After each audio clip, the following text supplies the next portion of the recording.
Good morning, everybody, and welcome back to the channel. So it's beautiful Wednesday morning. The sun's real bright and it's 40 degrees out. It's going to be a good day. So Wilson's out of the shop already. He's out there rolling around in the dirt from when I plowed snow here. I don't know why he's rolling around in the dirt exactly, but he's having a good morning already. Aren't you, Wilson? Yep, get good and dirty. Yeah, then go lay in the dozer seat in the shop and get it all dirty. So anyways, we're getting the 850 ready. We're going to get it moved. And Dad's strength's going to start grading some stuff off in the woods that we're clearing. And make it a little easier for us to rake with the loader. So we're going to run this until the 85's done. The 85's sitting in the shop all tore apart. I'll run in there and get some video eventually and show you what's going on with it.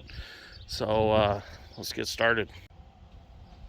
So before we take the 850 this morning, we're kind of, I don't know what you'd even call this, but we're trying to fix the one ram and one cylinder. We were gonna pull this cylinder off and take it to a hydraulic shop and have it fixed, and we kind of forgot about it. But at one time in this dozer's life, it looks like somebody reached over the back of the blade with an excavator bucket and pulled it out, and they scratched the hell out of the ram of the cylinder. So what we're doing is we're going to take some of this JB Weld clear professional grade quick sitting epoxy. It sits in 5 minutes, and we're going to fill in the scuff marks in the ram, and we're going to sand it off smooth with some emery cloth and see if that helps the cylinder not leak, because when it gets in that position with all them scratches, it leaks pretty bad. So we're thinking if maybe we can fill them in a little bit, maybe it won't leak as bad, especially with the price of oil now.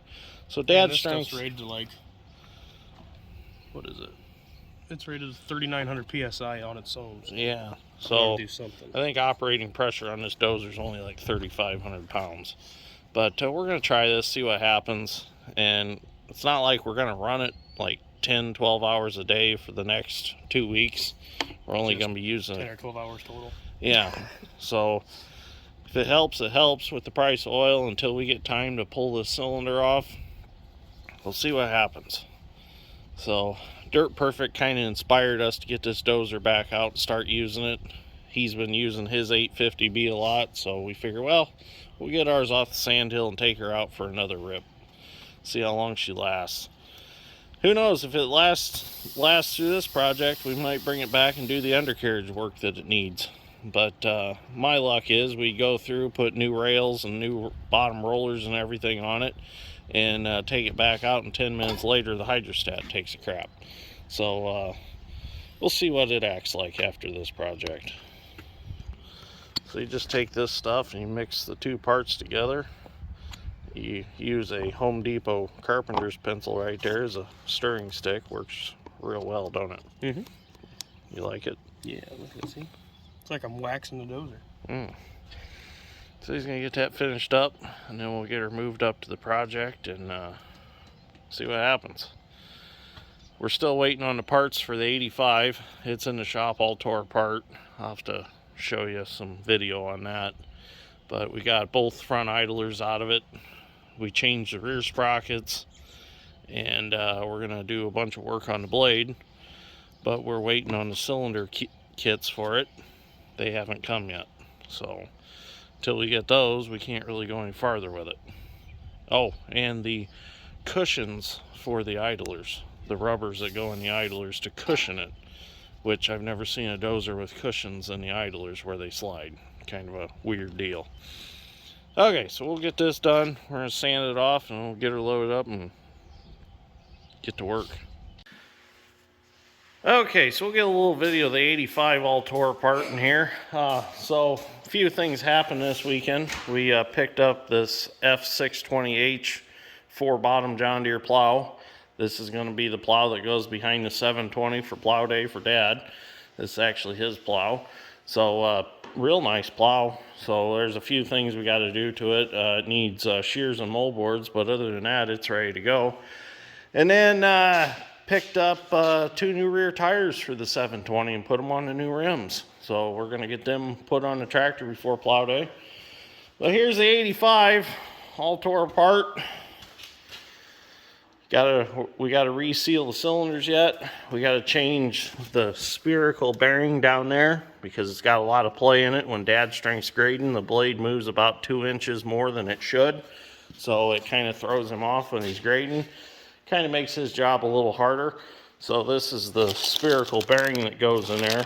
Just gotta get it changed out. We got the new sprockets put on it. Got the new idlers for it, new top rollers. But these are the shock absorbers that we're waiting on. They poke in there, and then there's a plate that goes over the top, and then it rides in the slots in the ends of the undercarriage. So hopefully we'll have all them parts by the end of this week, and we'll be able to get it thrown back together and start using it again. But little action here on the A's happened this last weekend. I started to tear them down. I got the power troll all off, got the rock shaft housing all off, full gears out, the axles are out.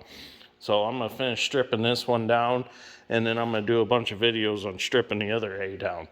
So anyways, just a little video of what's going on in the shop. So we're gonna head out, we're gonna sand that ram on the 850, and we're gonna head to the job site.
Okay, so I'm gonna get started taking some trees out. I got the 350, and we got dad's strength. He's going real good, pushing.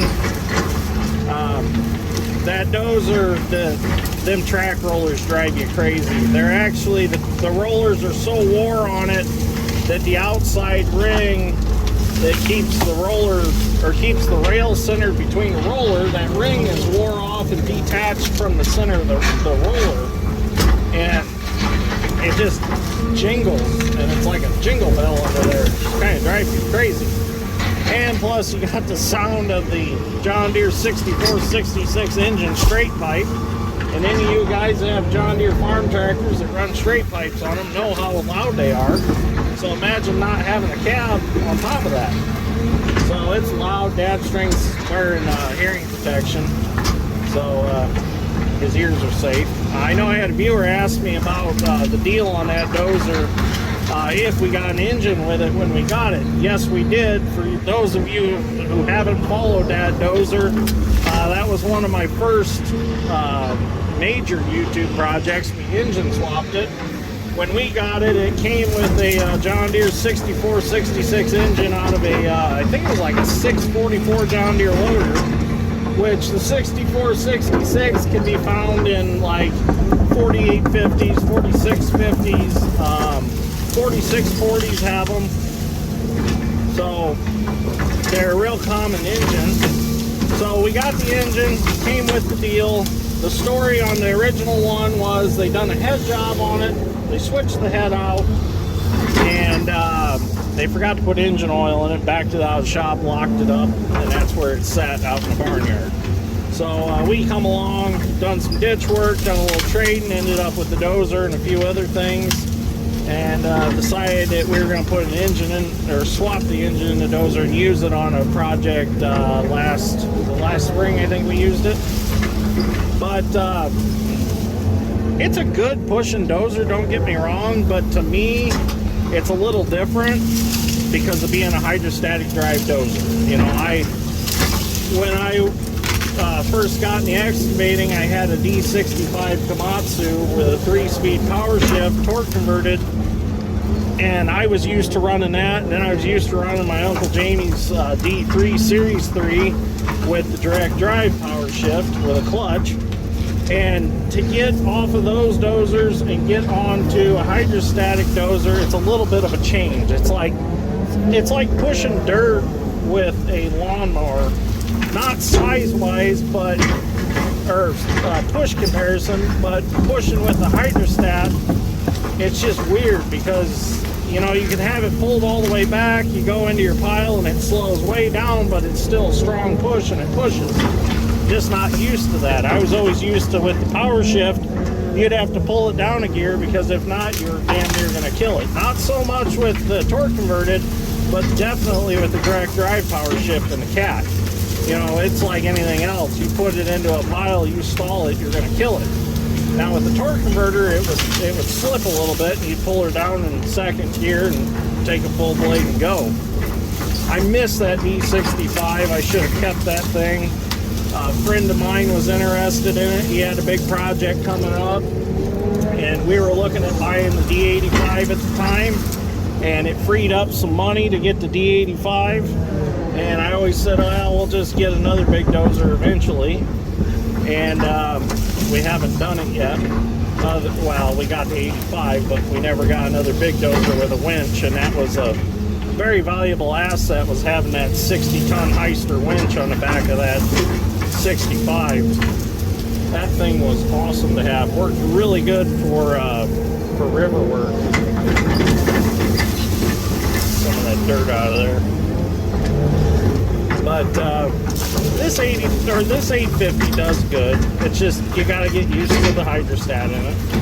When I first started running it, I thought it had a problem because, you know, you'd push into something and it would slow way down. But then I started talking to a bunch of guys that had ran them dozers for years, and they said that's just a characteristic of the beast. They'll slow down and they'll just push. So a full blade of dirt with it is about walking speed, but you're pushing probably, I don't know, 20 yards of dirt maybe at a time, 14 yards. Seems like quite a bit.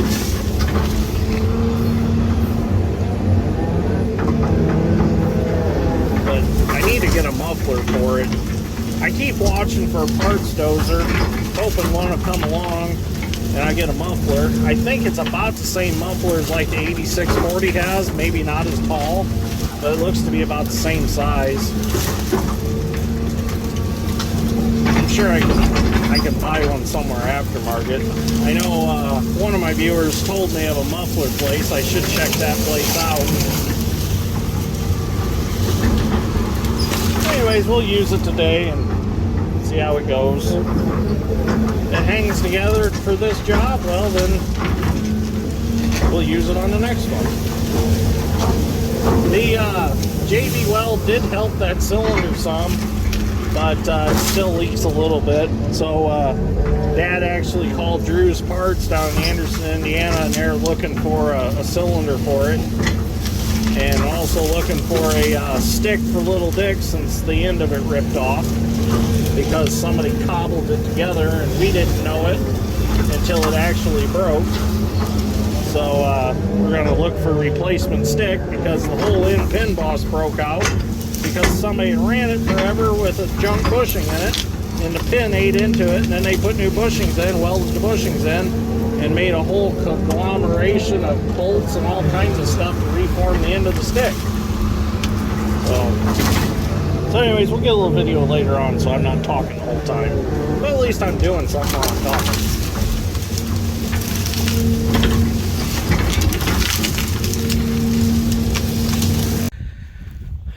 Well, he just got back from lunch. We're going to get a good start again. And as you can see, Dad's Strength's got this really nice now. Now Scooter can rake all this without flopping around through stump holes and stuff, and make it a lot easier to rake. So now we'll rake this a couple different directions, and this will be ready to farm.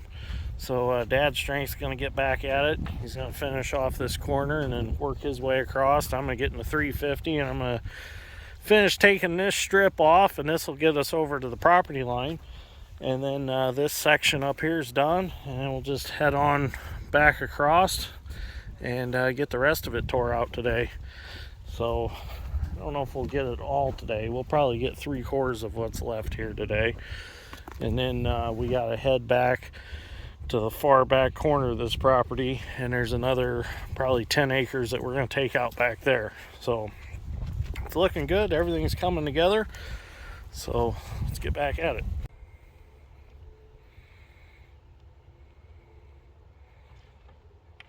Oh.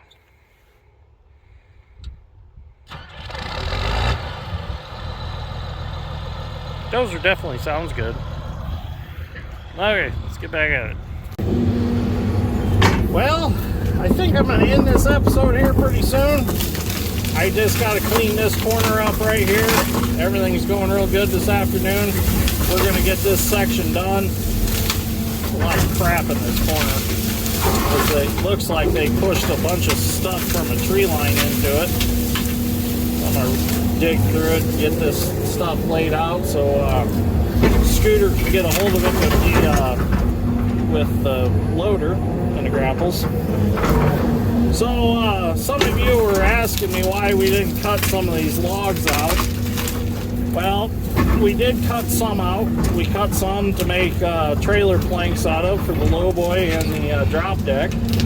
And I started cutting some of the cherries out, and a couple of you had commented how valuable the cherries are. Well, this whole section right here that I've been working in today, there was a bunch of big cherries in it. Well, I was able to save like 5 logs out of it. The rest of the cherries were junk in the center. I mean, they were trash. They were soft. I don't even know if they're really worth saving for firewood.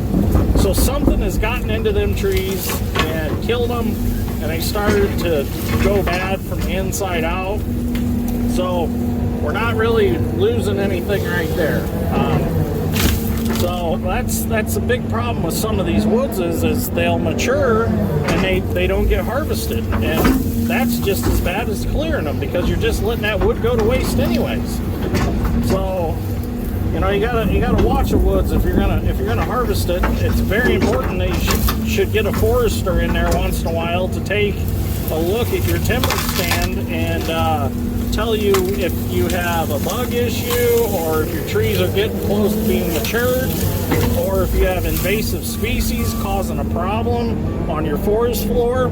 So if you got a woods and you want to maintain it, you need to find you a good reputable forester and have them come look at your timber stand and see what you got going on before you start losing money on it, or you just start losing your trees. Because a lot of the oak trees out here were dead, and that's a sign of a bug issue. You know, the ants get in them. I forgot what that's called. There's a bug that gets into oak trees in this area, hardwood trees, and kills them. So not all these trees were healthy to begin with.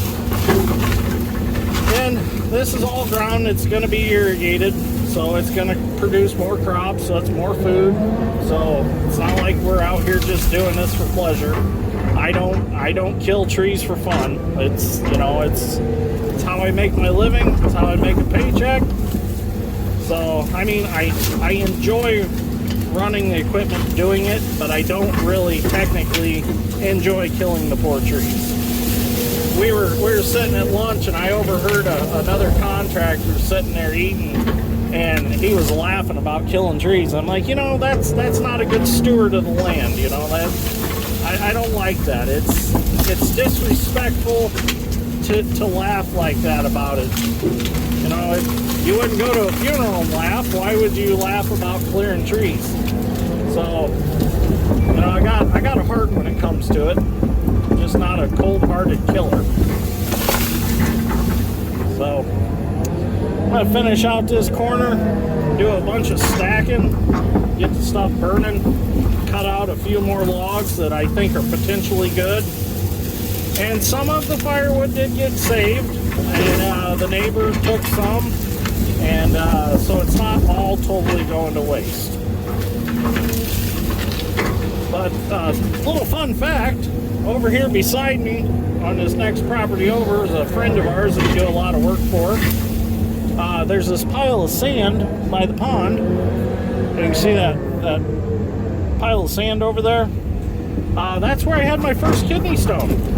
Yeah, I was up on top of that pile with the 200, and Dad was throwing dirt to me, and I was throwing it up higher with the 200. He was running the 270, and I got like a cramp in my back, and it was close to lunchtime, and I was hungry, so I thought, well, I just have a cramp from being hungry in my back or something. Well, I went to lunch, it kept getting worse and worse and worse, and finally, we got back from lunch, I got back in the 200, and I couldn't sit in it anymore. The pain was just terrible. So, Dad's strength helped me get back to the pickup, because I could barely walk, I hurt so bad. And I got home, I thought, okay, I'll get in the bathtub, I'll sit in the hot water, maybe that'll make the cramp go away, or pulled muscle, or whatever I thought I had. Well, it never went away, so I had to call my mom. She took me to the emergency room, they done x-rays, and I had like a 10 to 12 millimeter kidney stone. And I dealt with that for like 4 weeks. And, that was rough. Trying to run my drag line with a kidney stone, oh, that was bad. Because, you know, running a drag line, you use your feet to run the brakes with, and you're constantly moving the muscles in your back, and that's just grinding that kidney stone around in there, and oh man, that was bad. But we were on a wetlands project, and I had to keep working, I had to keep digging, because I'm the only one that runs a drag line. Whew, that was rough.